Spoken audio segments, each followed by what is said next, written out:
पिछले वीडियो में हमने सेंटेंस फॉर्मेशन देखा था कि किस तरह से सामान्य वाक्यों की रचना की जाती है।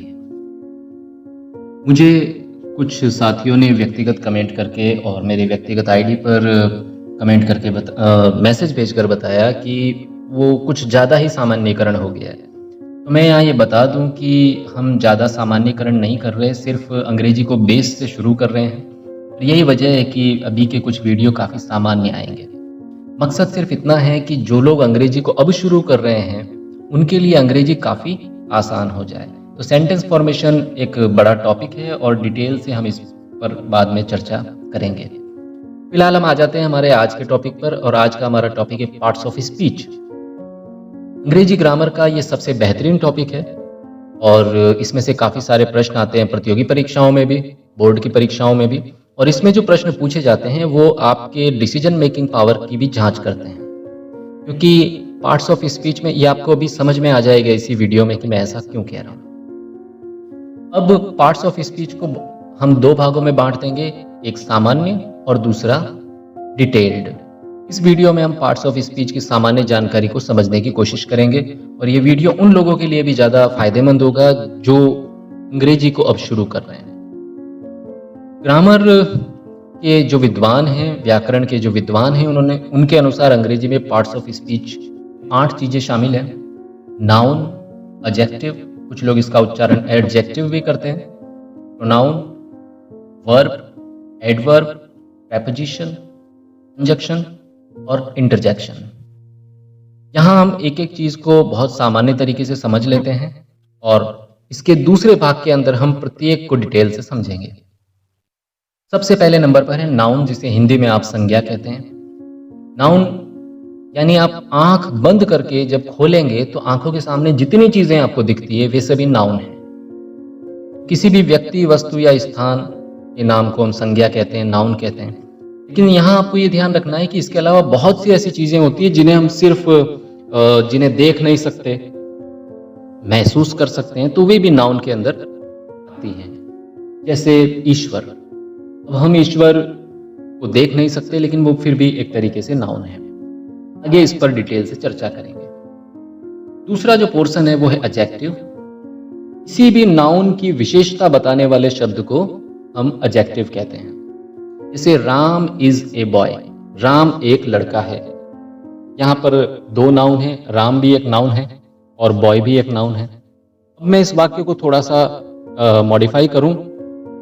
राम एक बहादुर लड़का है, Ram is a brave boy. अब यहां जो बॉय के साथ जो ब्रेव शब्द लग रहा है ये बेसिकली एडजेक्टिव कहलाता है, जो नाउन को डिनोट करता है और उसकी कुछ विशेषता बताता है। प्रोनाउन ऐसे शब्द होते हैं जो नाउन के स्थान पर प्रयुक्त होते हैं। जैसे राम एक लड़का है और वह इंटेलिजेंट है। Ram is a boy and he is intelligent.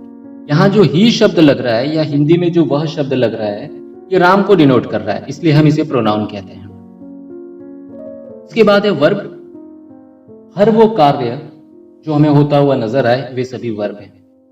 जहां तक हिंदी का सवाल है तो आप ये सामान्य सी चीज ध्यान रख सकते हैं कि अक्सर जिन शब्दों के आगे ना लगा होता है वे सभी वर्ब हैं। जैसे आना, जाना, खाना, पीना, उठना, बैठना, नाचना इत्यादि। राम खेल रहा है, राम इज प्लेइंग, यहाँ प्ले शब्द वर्ब है। वह अगली चीज एडवर्ब।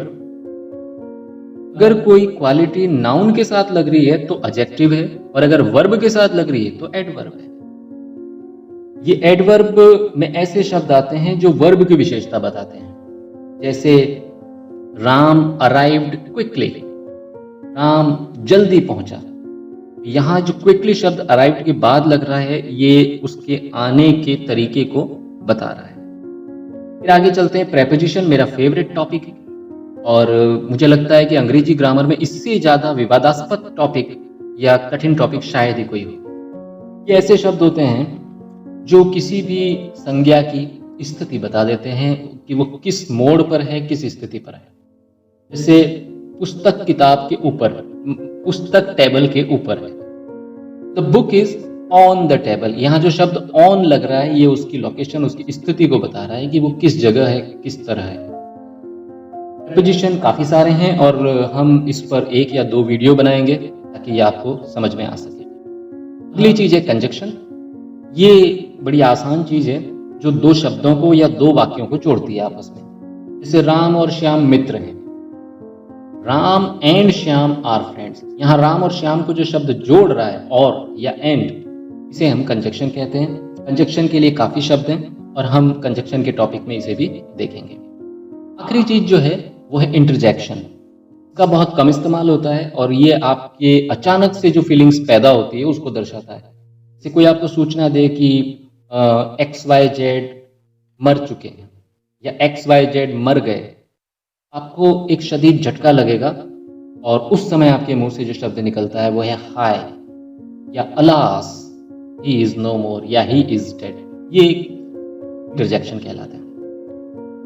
अब मैंने आपसे शुरू में एक चीज कही थी कि ये जो वीडियो है ये सामान्य जानकारी दे रहा है, लेकिन यहाँ एक महत्वपूर्ण बिंदु है जो मैं आपको अब बता देता हूँ। कोई भी शब्द किसी एक स्थान पर रखेंगे तो वो एडवर्ब हो सकता है, दूसरे स्थान पर रखेंगे तो प्रेपोजिशन भी हो सकता है, और वही शब्द कहीं और रखे जाने पर, यानी आप उसका स्थान चेंज कर देंगे, उसके बाद में वो कंजक्शन के रूप में भी काम कर सकता है। देखिए, इसका एक बेहतरीन उदाहरण रेन एंड मार्टिन की किताब में दिया गया है। उन्होंने उदाहरण ये दिया जो मैं आपको बता दूं। लिखा कि दे अराइव्ड सून आफ्टर, वे उसके तुरंत बाद पहुंचे। अब यहां आप देखिए कि आफ्टर की जो लोकेशन है वो बिल्कुल अंत में है। ये किस तरह या कब आए उसको दर्शा रहा है, तो ये वर्ब की विशेषता बता रहा है, इसलिए इसे एडवर्ब कहेंगे। अब हम इस आफ्टर को थोड़ा सा इसकी जो स्थिति है उसको चेंज कर देते हैं। जैसे राम केम आफ्टर श्याम, राम श्याम के बाद आया। तो आप देखेंगे कि यहां पर आफ्टर शब्द जो है वो प्रेपोजिशन के रूप में काम कर रहा है। तीसरा उदाहरण और हम ले सकते हैं कि Ram came after Mohan had gone. अब यहां दो वाक्य हैं, राम केम यानी राम आया और मोहन जा चुका था। इन दोनों को जब ये आफ्टर जोड़ रहा है तो अब ये कंजक्शन कहलाएगा।